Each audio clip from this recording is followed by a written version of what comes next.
दिल्लीमध्ये ठाकरे गटाला ऑपरेशन टायगरचा फटका बसतोय का असा प्रश्न होतोय, तर इकडे महाराष्ट्रामध्ये रत्नागिरीत सुद्धा ठाकरे गटाला मोठा फटका बसतोय।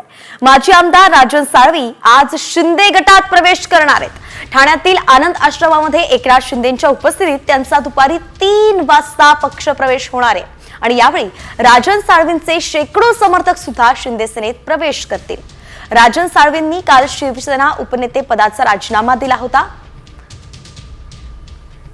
भेटायला माझ्या प्रेमापोटी लोक आलेली आहेत, त्याला भेटण्यासाठी आलो। सर्वजण माझ्या पाठीशी आहे, माझ्या कुटुंबातली सर्व मंडळी इथे आलेली आहेत। किरण साहेबांशी काही बोलणं झालं तुमचं? काय ते तुमचे सल्ला, मी सर्व प्रश्नाची उत्तर देतो बोललो। तर यावरून अंबादास दानवेंनी सुद्धा प्रतिक्रिया दिली आहे। शिंदे सेनेतील प्रवेशावरून अंबादास दानवे यांनी माजी आमदार राजन साळवींवरती जोरदार हल्लाबोल केलाय।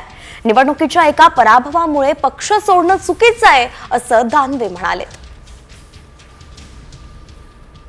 ज्या पक्षाने आपल्याला मोठं उपनेता केलं, आमदार केलं, 2-2 चांगले राजन साळवी म्हणजे चांगली व्यक्ती आहे, परंतु शेवटी पक्ष सोडणं हे कधी चुकीचं आहे। निवडणुकीतल्या एखाद्या पराभवामुळे पक्ष सोडणं हे तर सगळ्यात महत्वाचं चुकीचं आहे। राजन साळवी हे रत्नागिरीचे एका विधानसभेचे आमदार होते, त्यामुळे अख्ख्या शिवसेनेवर काय परिणाम होणार आहे तेवढ्या पुरतं होईल त्या मतदारसंघात असं मला वाटतं।